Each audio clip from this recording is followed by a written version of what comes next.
Please like the video and subscribe my channel to get updates. Also press bell icon to receive notifications of new uploads.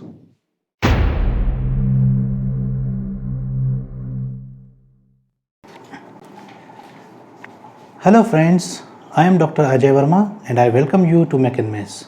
In my previous video, I talked about what is lathe machine, why it is called mother of all the machines, and we talked about various parts of the lathe machine. In this video, we will be talking about some of the lathe accessories and attachments. So, what are lathe accessories? These are the components and attachments or some other parts which are enhancing the functioning of lathe machine. Though lathe machine itself is a multifunctional machine, it can perform a lot of operations, but these accessories are required when some specific type of operations are to be performed. So these are the parts or components which are enhancing functioning of a lathe machine. So let us see what are the different types of lathe accessories which are available. So the number one is centers, then mandrels, then we are having chucks, face plates, then we are having rests, then drive plates, docks and dock pins. These are the basic accessories required in lathe machine which can enhance its functioning. So let us start understanding one by one all of these. First one, that is center. What are centers? At the time when we were talking about lathe machine and its parts, we talked about live center and dead center, where this live center is generally considered to be the chuck part of the lathe, where it is a rotating part, that is a spindle. That is why it is called live center. And the part, the supporting center which is not rotating and holding, it has been holded into the tail stock, that part is called dead center. So broadly we can classify two types of centers, live center and dead center, and specifically it can be classified into numerous numbers. So as far as construction is concerned, both the centers are same, right? So when we talk about centers, we can say that the shape of the center is something like that. There is a conical part and there is a shank which is generally a taper shank, and then last part, that is tang. So this is the simple structure of a ordinary center. So as we have here, the first category of the center is ordinary center. This is the diagram for this ordinary, and this angle, included angle, is generally 60 degree. So this is ordinary center, and this center is generally used for the supporting of the overhanging workpiece when it is rotating. Means when the workpiece is so long that one part may be inserted or hold into the chuck, but the another part which is overhanging is maybe deflecting a little bit, so supporting that overhanging part, this center may be used. And an operation called countersinking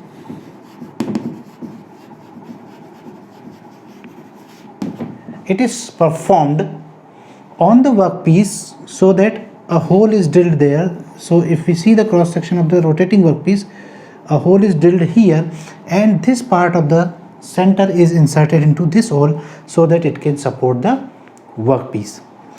Second type of center is,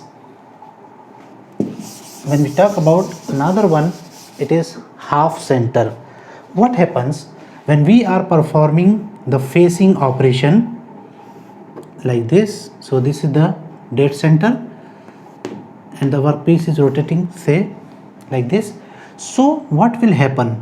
We are having cutting tool at this end. So when we are moving this cutting tool towards the center of the workpiece, this cutting tool may come into contact with the center, but the center may be damaged. So to eliminate this problem, what we are doing, we are using half center which is having construction like this. So as you can see here, this is a diagram of half center. So what will happen when the tool is moving in this direction? It will not come into the contact of this portion because this portion is not available there. So half centers are generally used whenever we are going for facing operation, right? Third type of center is tipped center. What we are doing, as the name suggests, we are providing a small tip of generally of the carbide material. This carbide material tip is highly resistive to the wear and tear. That is why we are getting advantage that this nose is not damaged and not wear out using this carbide tips. That is why, because the tip is provided, a separate tip is provided, that is why it is called tipped centers. Then the next one is ball center. It is having construction like this. A ball is provided rather than a sharp edge. So this is a ball center, and this is generally used when we are going for taper turning using the setting off of the dead center. So what will happen? We are providing, say for example, this type of center at one end, at the chuck end, that is live center. Workpiece is tilted like this, and another center is here, that is dead center. So because of this ball, this workpiece will easily rotate between these two. No doubt using some sort of dog pins or driving plates are always there to rotate the workpiece. So this ball type of center is used in case of taper turning the workpiece. Then we are having pipe type of center. So it is not having a sharp tip at the end, but it has been cut like this, where this portion can be, a pipe can be mounted on this portion. That is why it is termed as pipe center. Then we are having revolving center. It is the center where a smaller center type thing is provided and a bigger one is for holding the revolving one. This smaller piece is rotating with the workpiece in the bearings. A bearing arrangement is provided here. So this is the structure of the revolving type of center. So this smaller portion is revolving between these bearings like this and with the workpiece. So what advantage we are getting? This tipped part is not wearing out and the friction is minimized. Sometimes what happens, due to the high speeds, the workpiece may weld with the tip of the center because of the high speed and friction and heat generation there. That is why for heavy jobs rotating at high speeds, we are using this type of centers. Then we are having insert type of center. So what we are doing in insert type of centers, we are having another center like this, a small one in a softer material. Say for example, this is the softer material with some angle. So what is happening? This is a hard material, while this material is maybe or may not be softer material. So what happens, whenever this piece is worn out, it can be replaced easily. So we are getting economy of cost as far as center is concerned. Then we are having self-driving center. So what is happening here? It is like an ordinary center, but with a difference that it is having splines on the front part of its construction like this. So these are basically grooves which can be inserted into the workpiece. Similar type of grooves are provided into the workpiece also, that is in the countersinked hole we are having some sort of grooves in the workpiece also. So when the workpiece is mounted on that, these grooves are engaged with the workpiece grooves, and then the workpiece can be rotated using this type of center. So at the time when we are using this center in the chucks, we don't need some other type of arrangements like face plates or driving plates, and the workpiece may be rotated using this center itself. But there may be some sliding or slipping actions between the workpiece and the center. That is why this type of center is always used for the smaller pieces or with the softer materials like aluminum or zinc. These type of materials maybe can be accommodated here with the self-driving centers. And then we are having female type of centers. So what happens into that, sometimes the requirements are like that the countersunk cannot be provided in the workpiece, that is the countersinking is not allowed at all. So the requirement is something like that. So at that time what we will do, we will provide a groove here for holding the workpiece like this. So workpiece goes into the center itself. That is why it is called female type of center. The another reason of using this type of center is that many times the diameter of the workpiece is so small that countersinking is not permitted. It is not advisable. That time we can use the female type of centers. So this is all about. So now we will talk about the second component, second accessories, that is mandrels. So what actually the mandrels are? Sometimes what happens, say for example there is a wheel with the hole, say for example, or there is a say gears,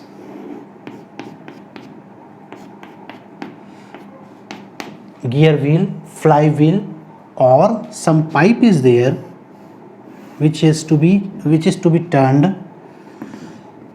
So what happens when we are mounting this pipe into the chuck?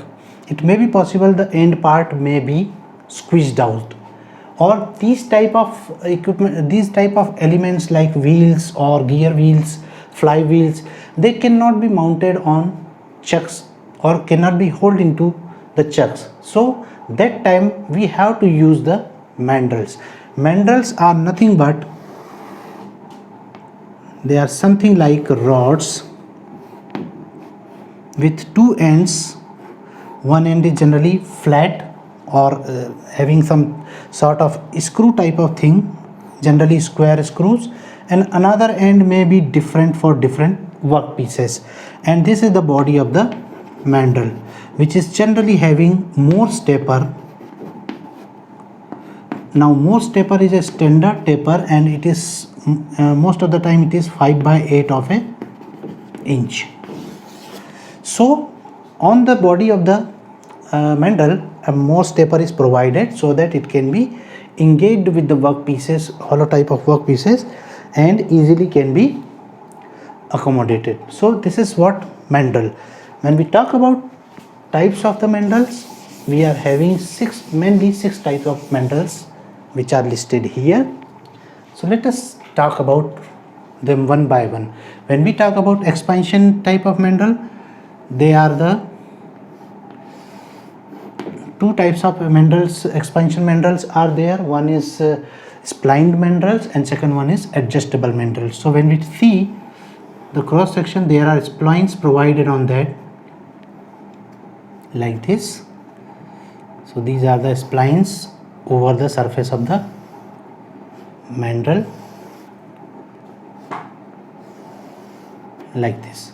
So these splines are fitted into the mandrel with some sort of spring arrangements here, so they can be contracted or expanded. So as per the requirement of the workpiece, they can be expanded or contracted. So a hollow workpiece may be slided over these splines, and splines itself they get engaged with the workpiece and hold the device. Second type of mandrel are like this. So we are providing some sort of grooves there like this. So basically we are making the mandrel in the split type, like so that there is a gap between all these pieces and then can be contracted or expanded. So in this manner these type of mandrel are there. Second is gang mandrel. In these mandrels what is happening, we are having many pieces, thin pieces of the work pieces with the higher diameter can be accommodated like this on a single mandrel itself. So because there is a gang of work pieces, that is why it is called gang mandrel. Then we are having stepped mandrel, where we can accommodate various diameters of work pieces on a single mandrel.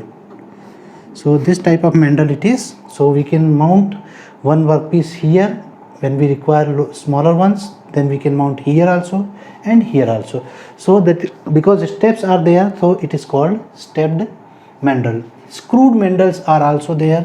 At one part they are having screws over some particular length like this.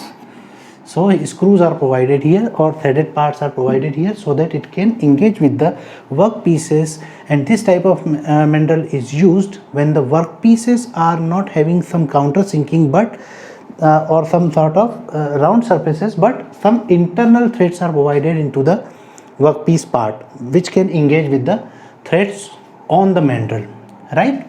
Then we are having taper mandrel. A taper is provided there, a greater tapers may be provided there, and these type of mandrels are used in the chucks itself. So they generally engage with the spindle of the headstock and then rotate the workpiece. And the last one is cone mandrel, when it is required that a workpiece has to be mounted between the mandrel or the piece. So this type of mandrel is having two parts, two cone like structures. So workpiece is slided over the mandrel, and then this part having some thread sort of arrangement, it is being tightened and the workpiece is holded between these two cones. So it securely places the workpiece in the mandrel, and it is generally used for the larger diameter workpieces. So this type of arrangement is called cone mandrel. Now we will talk about the second component, second accessories, that is mandrels. So what actually the mandrels are? Sometimes what happens, say for example there is a wheel with the hole, say for example, or there is a say gears,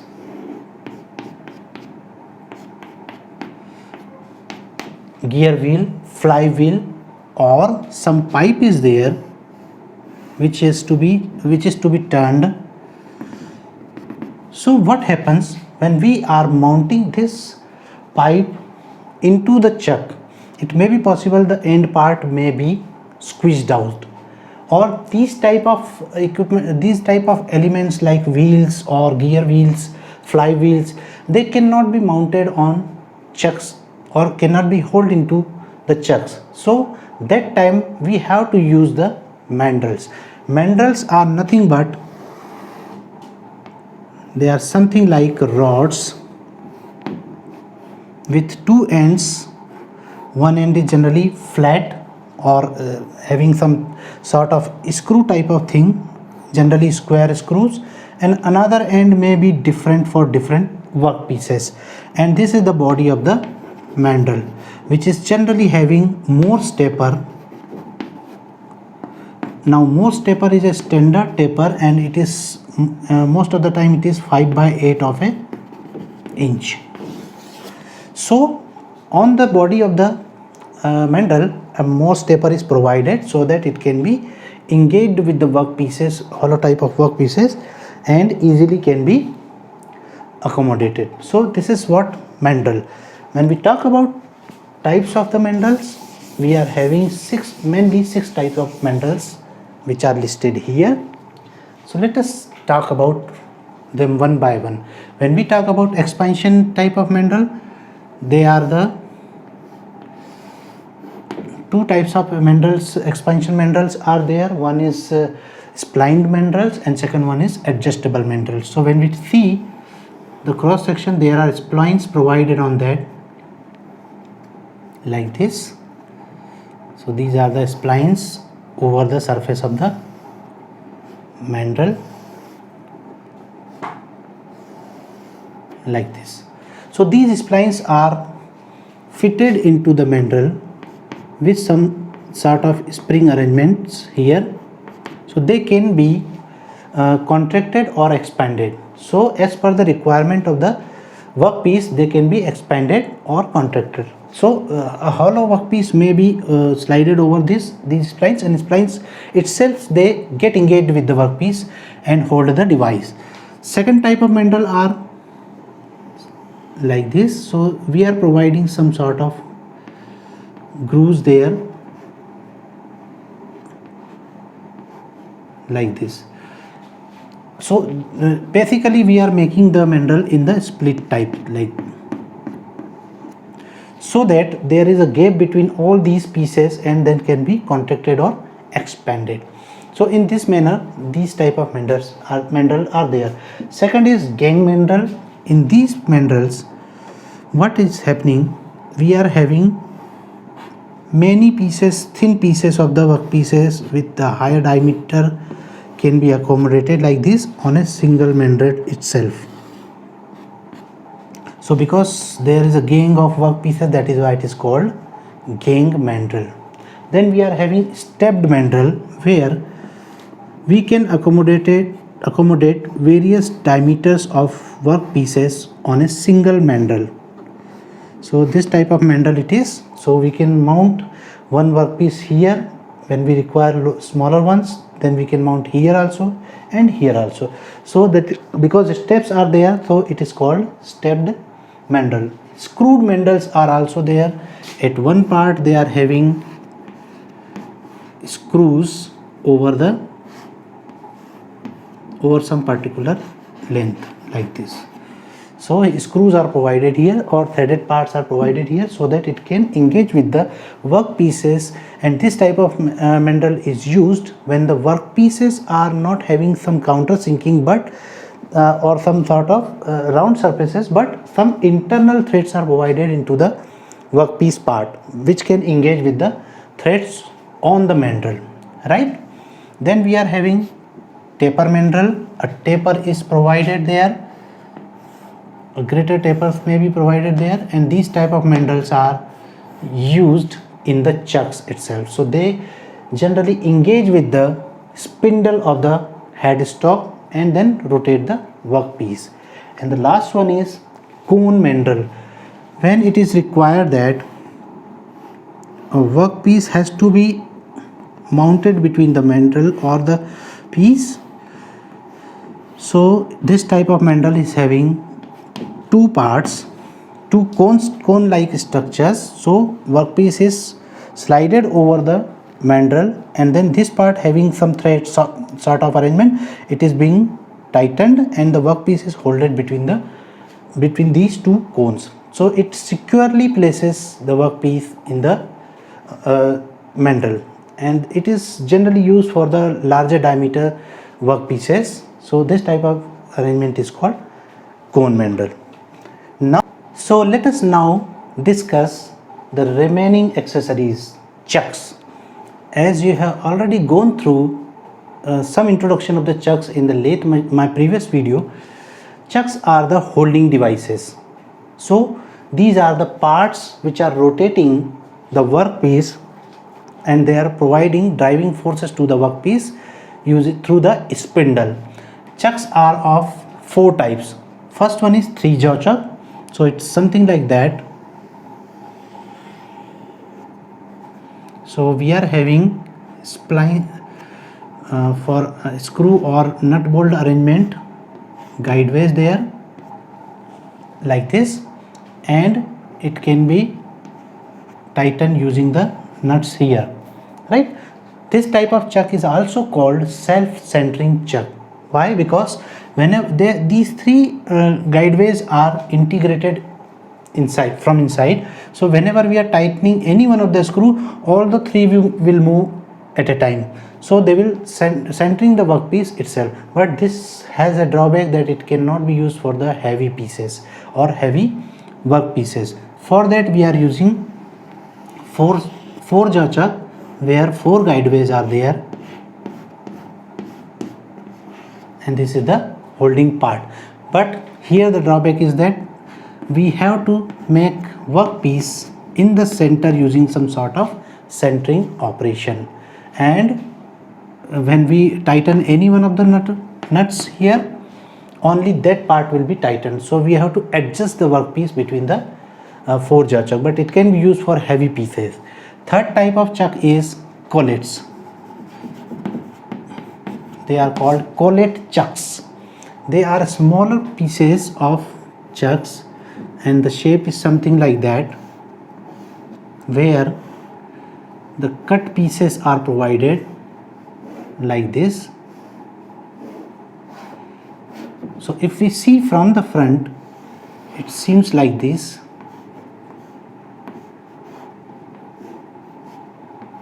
Many splines type structures are provided, which may contract or expand. So workpiece can be mounted between these contracted or expanded type of pieces.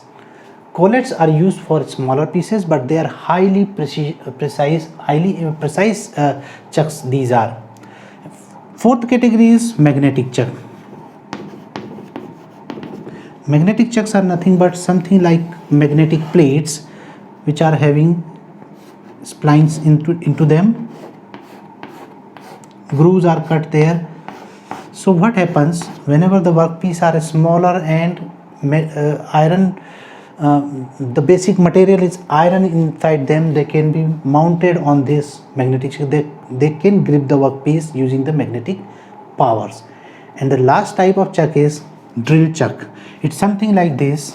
The only difference is that here we are mounting a drill bit into the chuck, and these are having a longer shank to insert it into the tailstock generally, and then drilling operation can be performed. Second is faceplate. It's something like this magnetic chuck. It's nothing but a plate with grooves cut like this, either L shape, small, or some different types of grooves are there, so that nuts and bolt arrangement can be there. So these face plates are generally used when the workpiece is not rounded or not cylindrical, but it is having some different type of shape. Say for example, if we have to mount this piece and we have to go through some sort of here we want machining. So how this can be mounted into a chuck? But this can be mounted here using some, say, nuts and bolt here. One nut is here, another one, a plate is provided there, and then nut is provided, and this plate can be mounted on the spindle using some other nuts and bolt arrangement. So what happens, we remove generally the chucks and place this faceplate there, mount the workpiece on that, and then irregular work pieces can be accommodated on the faceplates. Then we are having rests.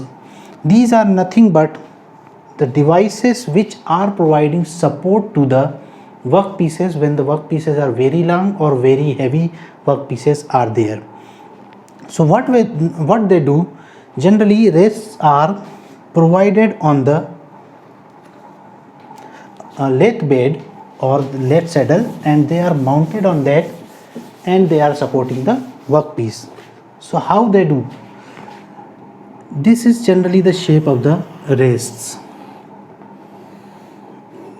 There are guideways provided at the bottom which can be mounted on the lathe bed itself.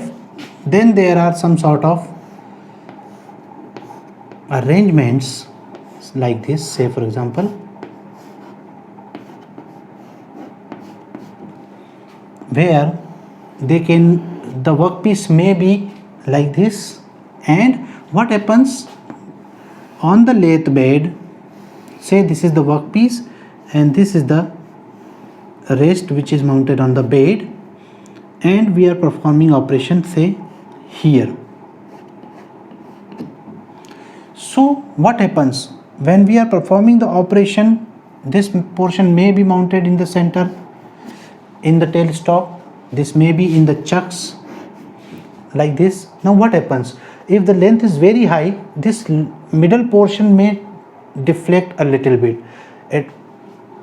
On the other hand, this tool is also pressurizing or giving some forces to the workpiece so that this workpiece may be deflected because of its length or because of its say for example diameter, very small diameter may be there. So to protect this deflection, what we are doing, we are mounting a rest here, so it grips the workpiece, actually not grips but just supports the workpiece and protects its deflection.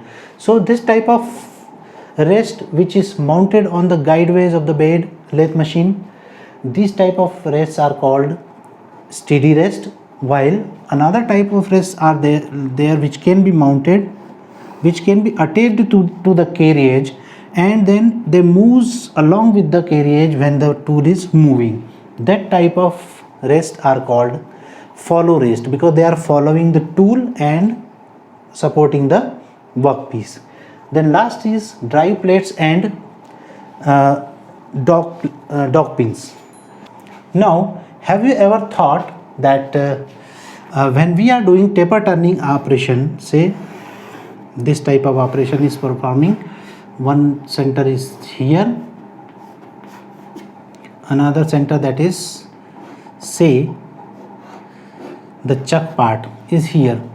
Now how you will provide rotation to this workpiece in this type of situations where both the centers are not rotating, or this center is rotating but this is rotating into the workpiece? How it will provide motion to the workpiece? In such situations we are having these driving plates and dog pins. What happens, we grip this workpiece here in the driving plates using some sort of arrangement. So these driving plates are nothing but something like that. These are the plates which are having one projection, and when we see it from the front, they are something like the face plates. So splines or the grooves are there to mount the workpiece. Now what happens, this portion is attached to the chuck, workpiece, whatever it is, or the center is here, say the rotating center is here and this is the workpiece, say for example. So this workpiece can be attached to this driving plate using the dog pins. These dog pins are something like that, this type of structure they are, where they are having nut and bolt arrangements both the sides, and the workpiece can be gripped between these dog pins. When we see it from the side, the dog pins are having like this type of structure. So these two parts goes into the driving plate. This driving plate is attached to the spindle or chuck, and then when the chuck is rotating, driving plate is rotating, this dog pin, and this dog pin ultimately rotates the workpiece. So in this manner we can get the final rotation of the workpiece. So in today's lecture we talked about various accessories used in the lathe machine. Please like my video and subscribe the channel. Also press bell icon to get updates of my new uploads. Thank you very much for watching.